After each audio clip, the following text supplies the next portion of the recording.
Hello everyone, welcome to CBC topper और competitive biology commando. আজকের এই ক্লাসটা কাদের জন্য অত্যন্ত বেশি গুরুত্বপূর্ণ না, আজকের এই ক্লাসটা যে সমস্ত ছাত্রছাত্রী ক্লাস 12 এর মেইনলি পুষ্টি বিজ্ঞান নিয়ে থার্ড সেমিস্টার পরীক্ষা দেবে তাদের জন্য এই ক্লাসটি অত্যন্ত গুরুত্বপূর্ণ। এছাড়া যারা ক্লাস 11 এ পড়ো তাদের জন্য কিন্তু এই ক্লাসটা অত্যন্ত গুরুত্বপূর্ণ। কি নিয়ে ক্লাস সেটা তো থাম্বনেল দেখেই বুঝতে পেরেছো। একদমই আজকের যে ক্লাস সেই ক্লাসটি হচ্ছে উৎসেচক বা যেটাকে আমরা ইংরেজিতে বলি এনজাইম, সেই উৎসেচক বা এনজাইম নিয়ে। তো প্রথমে আমি বেশ কিছু উদাহরণ দিই। সেটা হচ্ছে আমরা যখন কোনো খাবার খাই, খাবার খাওয়ার পরে সেটা দেখি যে হজম হয়ে যাচ্ছে, হজম হওয়ার পরে সেখান থেকে আমরা শক্তি পাচ্ছি। আমরা এই যে খাবার খাচ্ছি এবং সেটা হজম হয়ে যাচ্ছে, এটা কি এমনি এমনি হয়ে যাচ্ছে? উত্তর হচ্ছে না। এখানে বেশ কিছু রাসায়নিক উপাদান এই কোনো খাদ্যবস্তুর হজমে সাহায্য করছে এবং সেই যে রাসায়নিক বস্তু, সেই রাসায়নিক বস্তুটার মধ্যে একটি অন্যতম রাসায়নিক বস্তু হচ্ছে উৎসেচক বা এনজাইম। অর্থাৎ পাতি কথায় আমরা যদি বলি যে উৎসেচক কি না, উৎসেচক হচ্ছে অ্যাকচুয়ালি সে সমস্ত রাসায়নিক পদার্থ যারা খাদ্য পরিপাকে সাহায্য করে। খাদ্য পরিপাক ছাড়াও কিন্তু অনেক কাজ রয়েছে উৎসেচকের, সেগুলো আমরা যখন উৎসেচক নিয়ে পড়বো তখন জানতে পারবো। আজকে আমরা জেনে নিই যে অ্যাকচুয়ালি উৎসেচক কি, উৎসেচকের কি কি ধর্ম রয়েছে এবং উৎসেচকের গঠন কি। দেখো, একদম সরল ভাষায় বোঝো, কোনো কমপ্লেক্সিটির ব্যাপার নেই। সেটা হচ্ছে বিজ্ঞানী উইলহেম কুন, বিজ্ঞানী উইলহেম কুন বা শুধু বলতে পারো বিজ্ঞানী কুন সর্বপ্রথম উৎসেচক আবিষ্কার করেন এবং এই উৎসেচক আবিষ্কার করার পর তিনি এর নামকরণ করেন কি না, তিনি এর নামকরণ করেন জৈব অনুঘটক। কাকে অনুঘটক, কাকে জৈব, সব একে একে আসবো। তাহলে প্রথম আবিষ্কার করলেন কে না, আবিষ্কার করলেন বিজ্ঞানী উইলহেম কুন। এবং তার আগে বিজ্ঞানী বার্জেলিয়াসও কিন্তু সজীব কোষে একটা রাসায়নিক বস্তুর উপস্থিতি অর্থাৎ এনজাইমের উপস্থিতি তিনি লক্ষ্য করেছিলেন। এনজাইম কথাটাকে আমরা ভাঙি যে এনজাইমের মধ্যে অ্যাকচুয়ালি কি রয়েছে।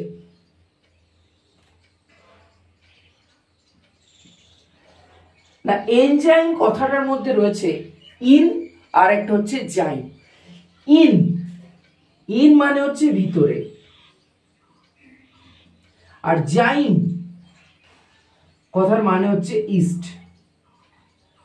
অর্থাৎ শুনেই বুঝতে পারছো যে এনজাইম প্রথম আবিষ্কার হয়েছিল ইস্ট নামক ছত্রাকে। এবং এই এনজাইম কি না, এনজাইম হচ্ছে একটা রাসায়নিক বস্তু, একটি কেমিক্যাল সাবস্টেন্স যেটা কোনো রাসায়নিক বিক্রিয়ার হারকে নিয়ন্ত্রণ করে। কিরকম ভাবে নিয়ন্ত্রণ করে না, কোনো একটা রাসায়নিক বিক্রিয়ার হারকে বাড়াতেও পারে, কোনো একটা রাসায়নিক বিক্রিয়ার হারকে কমাতেও পারে। কিন্তু যেটা ব্যাপার সেটি হচ্ছে বিক্রিয়ার শেষে সে নিজে অপরিবর্তিত থাকবে, অর্থাৎ সে বাড়বেও না কমবেও না, তার গঠনগত কোনো পরিবর্তন আমরা দেখতে পাবো না। অর্থাৎ কি বললাম না, উৎসেচক হচ্ছে এমন একটা রাসায়নিক পদার্থ যেটা কোনো একটা রাসায়নিক বিক্রিয়ার হারকে বাড়াতেও পারে কমাতেও পারে, কিন্তু বিক্রিয়ার শেষে নিজে অপরিবর্তিত থাকে। এখন যেহেতু উৎসেচক সমস্ত সজীব কোষের মধ্যে কাজ করে, সেই জন্য একে আমরা কি বলবো, বলবো যে সমস্ত জৈব রাসায়নিক পদার্থ, বুঝে গেল, প্রতিটা সজীব কোষের মধ্যে আমরা উৎসেচক পাই। তাহলে সেই সমস্ত জৈব রাসায়নিক পদার্থ, উৎসেচক তাহলে কি না, উৎসেচক হচ্ছে একটি জৈব রাসায়নিক পদার্থ, যে জৈব রাসায়নিক পদার্থটা কি করবে না, কোন একটা রাসায়নিক বিক্রিয়া, ফর এক্সাম্পল এ থেকে বি তৈরি হচ্ছে, সেই এ থেকে বি তৈরি হওয়ার সময় উৎসেচক কি করবে, এই বিক্রিয়ার হারটাকে হয় বাড়াবে না হলে কমাবে। যখন এ থেকে বি তে পরিণত হবে, উৎসেচক আগে যেমন ছিল পরেও তেমন থাকবে, তার মধ্যে কোনো চেঞ্জ হবে না। চেঞ্জ হবে কার না, উৎসেচক যার উপর কাজ করবে সে চেঞ্জ হয়ে যাবে। অর্থাৎ যদি এ বস্তুর উপর যদি উৎসেচক কাজ করে এবং যদি বি তে পরিণত হয়, তাহলে চেঞ্জ হলো কি, এ চেঞ্জ হয়েছে বি তে, কিন্তু উৎসেচকের কোনো পরিবর্তন হয়নি। এবং যে বস্তুর উপর উৎসেচক কাজ করছে, যেমন ধরো মনে করো এখানে এ বস্তু, এই এ বস্তুর উপর উৎসেচক কাজ করছে, তখন এই এ বস্তুটাকে আমরা বলবো সাবস্ট্রেট। তাহলে সাবস্ট্রেট কি না, সাবস্ট্রেট হচ্ছে সেই সমস্ত বস্তু যার উপর কোনো উৎসেচক কার্যকারিতা দেখায়, এবং কার্যকারিতা দেখানোর ফলে কি হয়, সেই বস্তুটা অন্য কোনো একটা বস্তুতে পরিণত হয়, এবং অন্য কোনো বস্তু যে বস্তুতে পরিণত হয়, সেই সাবস্ট্রেট যেটা ছিল সেটা যে নতুন বস্তুতে পরিণত হলো, তখন তাকে আমরা বলবো প্রোডাক্ট। ক্লিয়ার? তাহলে আমরা এখান থেকে কি বুঝলাম, উৎসেচক হচ্ছে এমন একটা জৈব রাসায়নিক পদার্থ যেটা কোনো একটা রাসায়নিক বিক্রিয়ার হারকে বাড়াবে বা কমাবে, কিন্তু বিক্রিয়ার শেষে নিজে অপরিবর্তিত থাকবে। এবং এই উৎসেচকটা অ্যাকচুয়ালি কি, সেই উৎসেচকটাকে হয় কার্বোহাইড্রেট হতে হবে, না হলে প্রোটিন হতে হবে, না হলে ফ্যাট হতে হবে। তাহলে উৎসেচকটা কি, উৎসেচক হচ্ছে অ্যাকচুয়ালি প্রোটিন। সমস্ত উৎসেচক হচ্ছে এক ধরনের প্রোটিন, এটা খেয়াল রেখো, সমস্ত উৎসেচক হচ্ছে এক ধরনের প্রোটিন। তাহলে আমরা যদি উৎসেচককে ডিফাইন করি, উৎসেচকের যদি সংজ্ঞা দিই, তাহলে কি হবে, উৎসেচক হচ্ছে সেই সমস্ত জৈব রাসায়নিক প্রোটিন ধর্মী কলয়েড জাতীয় পদার্থ যারা কোনো জৈব রাসায়নিক বিক্রিয়ার হারকে বাড়ায় বা কমায়, কিন্তু বিক্রিয়া শেষে নিজে অপরিবর্তিত থাকে, তাকে আমরা বলবো উৎসেচক। এখন আমি দেখো একটা কথা বলেছিলাম, সেটা হচ্ছে অনুঘটক। অনুঘটক কাকে বলে না, অনুঘটক হচ্ছে যখন কোনো পদার্থ বিক্রিয়ার হারকে বাড়াবে বা কমাবে, তখন তাকে আমরা বলবো অনুঘটক, কিন্তু নিজে অপরিবর্তিত থাকবে। যেমন ধরো তোমার মা তোমাকে প্রচন্ড অপমান করছে, যে তুই সকালবেলা উঠিস না, কোনো কাজ করিস না, চুপ করে বসে থাকিস, পড়াশুনোও করিস না, এরকম অপমান করছে। এই সময় ধরো তোমার বাড়িতে তোমার ভাই অথবা দাদা ছিল, সে বাড়ি এলো এবং সে বলে দিল যে তোমার আরো দুটো দোষ বলে দিল। তাহলে কি হলো, মা তোমাকে অপমান করছিল, এরপর হয়তো ঠেঙাতে শুরু করলো। তাহলে এখানে অনুঘটক কে, এখানে অনুঘটক হচ্ছে তোমার সেই দাদা বা ভাই, যে তোমার মায়ের যে বিক্রিয়া চলছিল সেই বিক্রিয়াটার হারকে আরো বাড়িয়ে দিল। কিন্তু তোমার দাদা নিজের জায়গাতেই থাকলো, কিন্তু সে কিন্তু পরিবর্তিত হয়নি, কিন্তু বিক্রিয়ার হারটাকে বাড়িয়ে দিল। তাহলে অনুঘটক হচ্ছে সেই সমস্ত পদার্থ যারা কোনো রাসায়নিক পদার্থের যে রাসায়নিক বিক্রিয়া তার হারকে বাড়াবে কিংবা কমাবে, কিন্তু নিজে অপরিবর্তিত থাকবে। এবং আমরা এটাও দেখতে পেলাম যে উৎসেচক হচ্ছে প্রোটিন ধর্মী পদার্থ। এবার আমরা কিছু পয়েন্টে আসবো, সেটা হচ্ছে উৎসেচকের কিছু বৈশিষ্ট্য আমাদের জানা দরকার। যে বৈশিষ্ট্যগুলো তোমাদের জানা দরকার সেগুলো তোমরা একে একে পয়েন্ট করবে, খাতায় নোট ডাউন করবে। তাহলে উৎসেচক কি সেটা আমরা বুঝলাম। এবার আসি উৎসেচকের বেশ কিছু বৈশিষ্ট্য, অর্থাৎ যে বৈশিষ্ট্যগুলো শুধুমাত্র আমরা উৎসেচকের মধ্যেই পাবো সেগুলো একটু জেনে নেওয়া যাক। এক নাম্বার যে বৈশিষ্ট্য সেটি হচ্ছে সুনির্দিষ্টতা।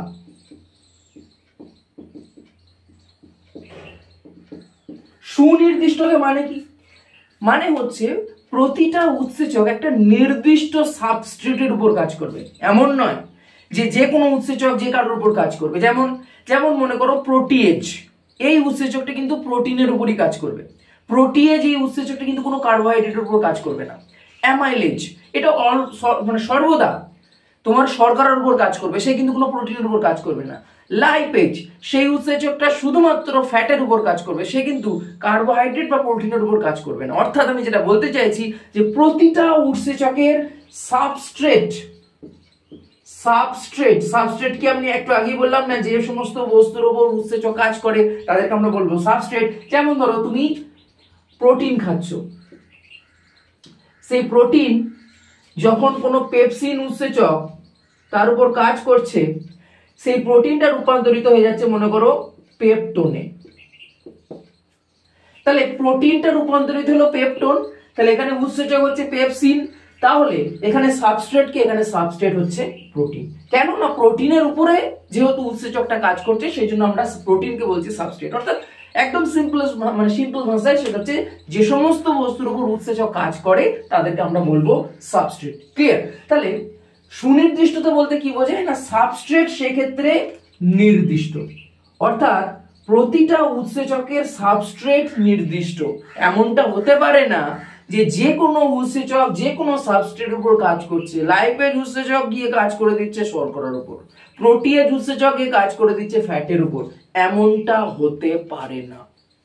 ওকে, তাহলে প্রতিটা উৎসেচক কিন্তু সুনির্দিষ্ট সাবস্ট্রেটের উপরই কাজ করবে। নেক্সট যে বৈশিষ্ট্য সেটা হচ্ছে উভমুখিতা। উভমুখিতা মানে এই যে ধরো প্রোটিনের উপর কাজ করছে পেপসিন দিয়ে তৈরি হচ্ছে পেপটোন, এই বিক্রিয়াটা কিন্তু উভমুখী। অর্থাৎ পেপটোনের উপরেও যদি পেপসিন কাজ করে সেটা কিন্তু কোনো প্রোটিনে রূপান্তরিত হতে পারে। তবে ফর ইওর ইনফরমেশন, এটা আমি উদাহরণের জন্য বলছি, সমস্ত ক্ষেত্রে কিন্তু উভমুখী আমরা দেখতে পাবো না। তাহলে আমি কি বলতে চাইলাম যে যখন কোনো জৈব রাসায়নিক প্রক্রিয়ায় বা বিক্রিয়ায় উৎসেচক কাজ করছে সেই উৎসেচকটা উভমুখী বিক্রিয়াতে কাজ করে। অর্থাৎ যদি এ থেকে বি তৈরি হয়, বি থেকে এ তৈরি হতেও কিন্তু সেই উৎসেচক সাহায্য করে। নেক্সট 3 নাম্বার যে বৈশিষ্ট্য উৎসেচকের সেটা হচ্ছে এটাকে আমরা কি বলতে পারি, এখানে ভালো ভাষায় আমি বলি, সেটা হচ্ছে পুনঃব্যবহারযোগ্যতা।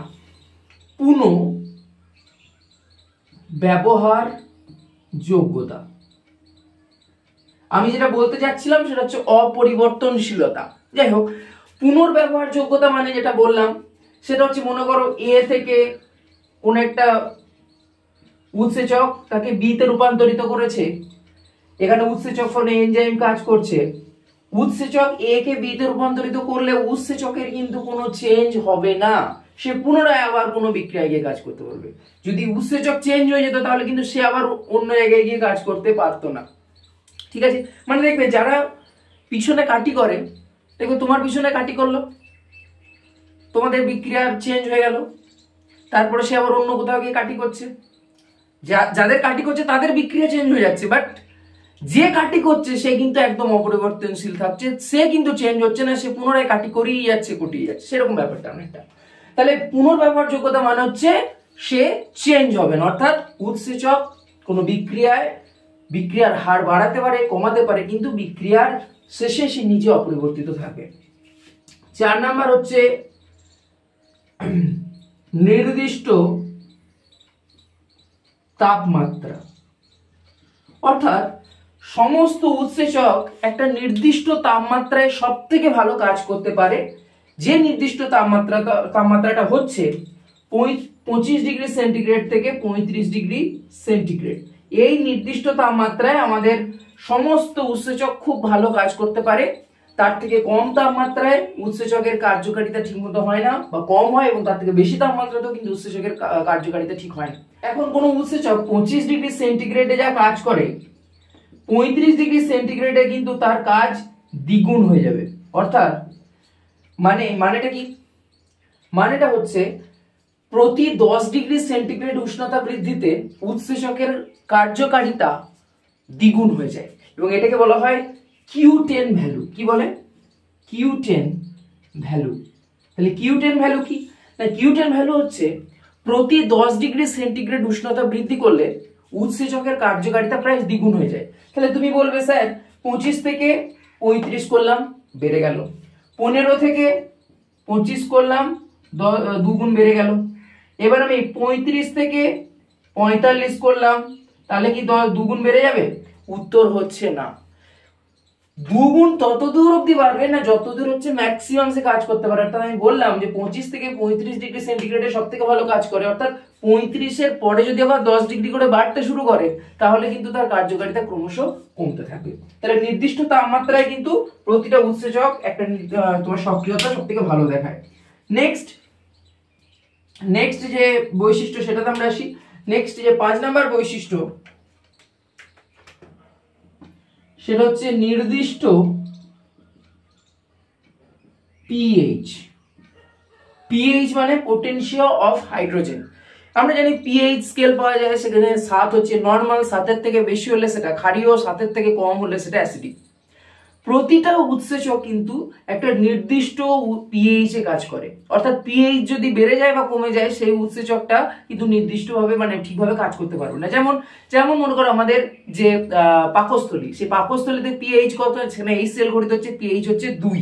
পিএইচ কত? পাকস্থলীর পিএইচ হচ্ছে 2.0 এরকম, মানে 2 এর কাছাকাছি। তাহলে পাকস্থলীতে কোন উৎসেচক গঠিত হচ্ছে? মনে করো পেপসিন গঠিত হচ্ছে। তাহলে পেপসিনের অনুকূল পিএইচ কত? 2। তার থেকে যদি বেশি হয়ে যায়, 3, 4, 5 এরকম হয়ে যায় পিএইচ, তাহলে কিন্তু পেপসিন আর ঠিকমতো কাজ করতে পারবে না। সুতরাং আমি যেটা বলতে চাইছি যে প্রতিটা উৎসেচকের নির্দিষ্ট পিএইচ রয়েছে। যেমন পেপসিন তোমার অ্যাসিডিক মাধ্যমে যেমন কাজ করছে, একই রকম ভাবে ট্রিপসিন, সেই ট্রিপসিন উৎসেচক যেটা অম্লাশয় থেকে গঠিত হচ্ছে, সে কিন্তু ক্ষারীয় মাধ্যমে কাজ করে। সেখানে আবার যদি অ্যাসিড বেশি থাকে তাহলে কিন্তু সে কাজ করতে পারবে না, অর্থাৎ সেখানে পিএইচটা প্রায় 7-এর ওপরে হতে হবে বা 7-এর কাছাকাছি হতে হবে, তবে কিন্তু ঠিকঠাক কাজ করতে পারবে। ব্যাপারটা আমি আশা করছি বোঝাতে পারছি। তাহলে আমরা উৎসেচকের বিভিন্ন যে গুরুত্বপূর্ণ ধর্মগুলো দেখলাম, সেটা হচ্ছে তোমার যে নির্দিষ্ট তাপমাত্রা, নির্দিষ্ট পিএইচ, সেগুলো খুবই গুরুত্বপূর্ণ। এবং লাস্ট যেটা, সেটা হচ্ছে সাবস্ট্রেট। সাবস্ট্রেটের ঘনত্ব যদি বাড়তে থাকে তাহলে কিন্তু তোমার উৎসেচকের ক্রিয়ার হারও বাড়তে থাকবে, কিন্তু একটা নির্দিষ্ট সময় পর, মানে ধরো ফর এক্সাম্পল কিরকম হচ্ছে, আমি যদি গ্রাফে দেখাই, মনে করো এইদিকে হচ্ছে সাবস্ট্রেটের গাঢ়ত্ব, আর এইদিকে মনে করো হচ্ছে বিক্রিয়ার হার, মানে রেট অফ রিঅ্যাকশন। সাবস্ট্রেটের ঘনত্ব বাড়ছে, রিঅ্যাকশনও বাড়ছে একটা নির্দিষ্ট মাত্রার পরে কিন্তু সাবস্ট্রেটের ঘনত্ব বাড়তে থাকলেও বিক্রিয়ার হার, অর্থাৎ উৎসেচকের বিক্রিয়ার হার কিন্তু ক্রমশ কমতে থাকবে। ব্যাপারটা বোঝা গেল? তো আশা করছি আমরা আজকের ক্লাসে উৎসেচক এবং উৎসেচকের পার্টিকুলার কিছু ধর্ম, পার্টিকুলার কিছু বৈশিষ্ট্য সম্বন্ধে জানতে পেরেছি। কোনো জায়গায় কোনো ডাউট থাকলে অবশ্যই কমেন্ট সেকশনে জানাও। দেখা হচ্ছে পরের ক্লাসে। ততক্ষণ ভালো থাকো, সুস্থ থাকো।